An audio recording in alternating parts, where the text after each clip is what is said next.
Once you're happy with everything, you can hit start. Loading into a game, you start off with a few worshippers and your hero and the shrine. We'll start off with the shrine. The shrine is your town hall command center, but it can attack. It also does a good healing area around. Basically, you'll heal any unit within the cobblestoned area.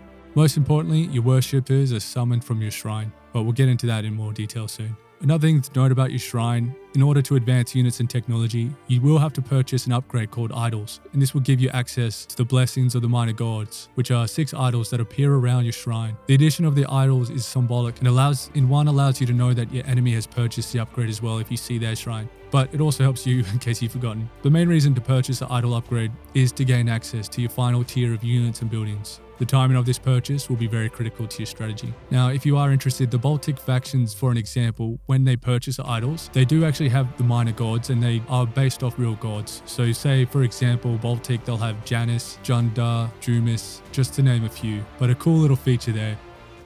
Okay, now on to the economy system, which was implemented superbly in this game.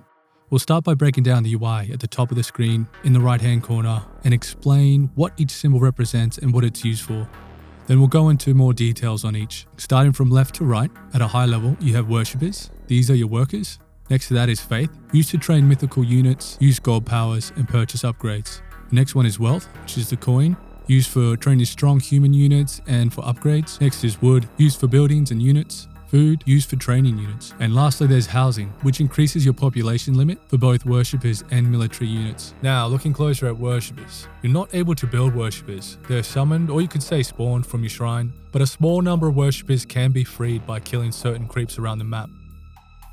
You have no upkeep cost for worshippers as such. The hidden cost is time. It takes time to build worshippers, and they are critical to everything in this game, so it's important to keep them guarded, alive, and away from battle. The time to summon worshippers increase as your population grows. Worshippers can't attack either, so they just build, repair, gather, and worship. They can be used in combination with hero abilities, like you can turn them into wolves, or possibly sacrifice them with heroes yet to be announced, but those are more advanced things to discuss another time. Looking at worshippers resource icon, there are 3 numbers. It's important to understand. The first number represents how many are free. And generally, you'll find these worshippers at your shrine. Basically, if they're at their shrine praying, they account to that first number. The next number represents how many worshippers you currently have in total. So all the worshippers at your shrine and that are assigned to resources and buildings. The last number lets you know how many worshippers can be built in total. So remember, the total number of worship in a multiplayer can be changed when setting up the game. So that's why this number changes, and that's why it's visible here. Technically, you can actually have more worshippers than the limit suggests, as freeing worshippers still work even once you've reached the maximum limit. But technically, you can only ever spawn the amount of worshippers as depicted in the amount at the top there.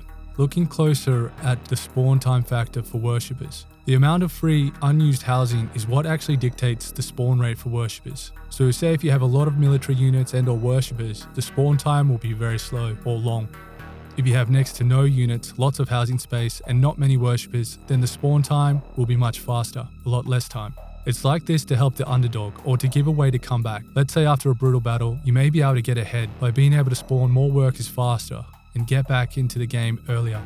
Worshippers also construct all your human buildings. So let's take a look at resources and building aspect. Resource buildings will correspond to the following resource. Building the Gatherer's Hut, Hunter's Lodge, and or Farmstead will generate food. Food is used to train units.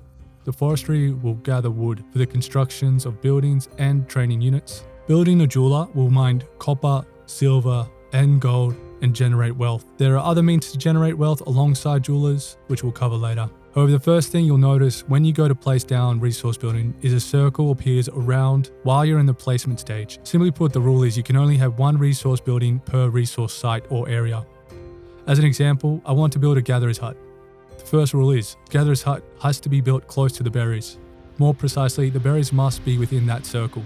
The second rule is, you can't build a second Gatherer's Hut on the same patch of berries, so only 1 resource building per resource site or area.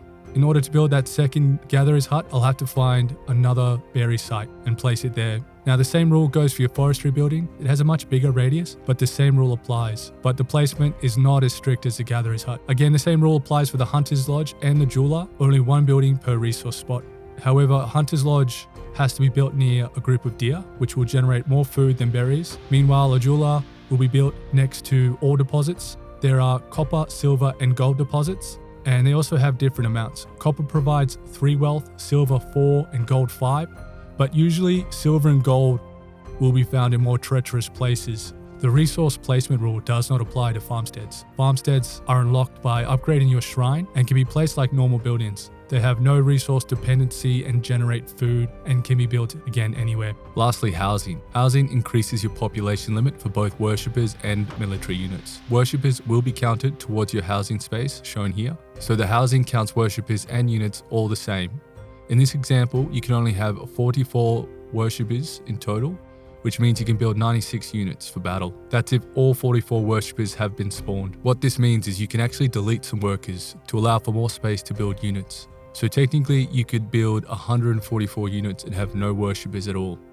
In situations like this, your shrine will pause and not build any more worshippers until the population cap has been decreased. Let's drill a bit deeper to the triggers for the resource numbers that increase and decrease. I really like how this works. Unassigning a worshipper from a resource building will immediately reflect a decrease as seen here on your resource display. And then by assigning a worshipper, they need to touch the building or a quick animation performed for that number to increase again. A really nice simple system here. That's all the basic management of resources required. In many ways, your resources are generated rather than gathered, as it's a fixed rate per worshipper assigned to that resource site, and the resources never run out, they are permanent. So that kind of covers your worshippers and resource collection. Now, onto how to assign workers. Assigning workers to collect resources is really nice and simple. Above your resource building, you'll see a head symbol. You left click to assign a worker and right click the mouse button to unassign.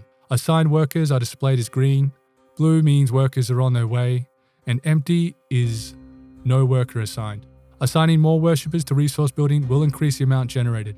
Upon completion of a resource building being constructed, one worker will always be assigned automatically, and in many cases you'll have to manually assign a second or third as required. But just note, in some cases, the workers will assign themselves as needed. The other way to assign workers is to select the resource building and click the repair button.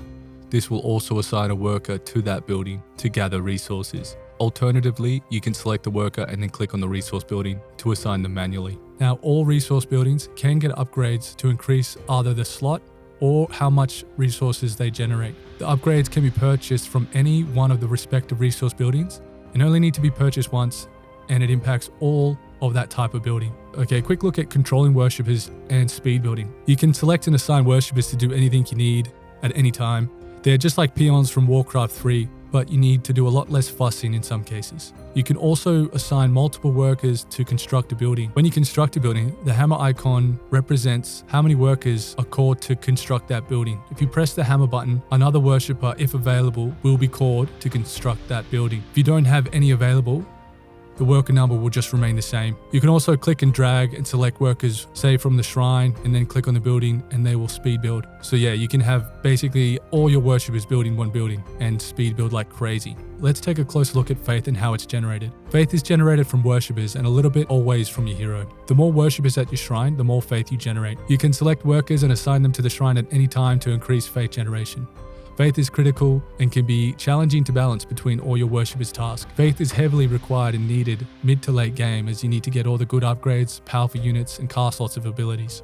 Another important aspect of your shrine and faith is that when your worshippers are at the shrine praying, they're basically considered idle. And when you go to create a building or need them to mine other resources, the idle workers from the shrine will be assigned to those tasks. So just to clarify, workers at the shrine are basically considered idle. The other important thing to note is your workers will always either have to be at the shrine or mining resources, building.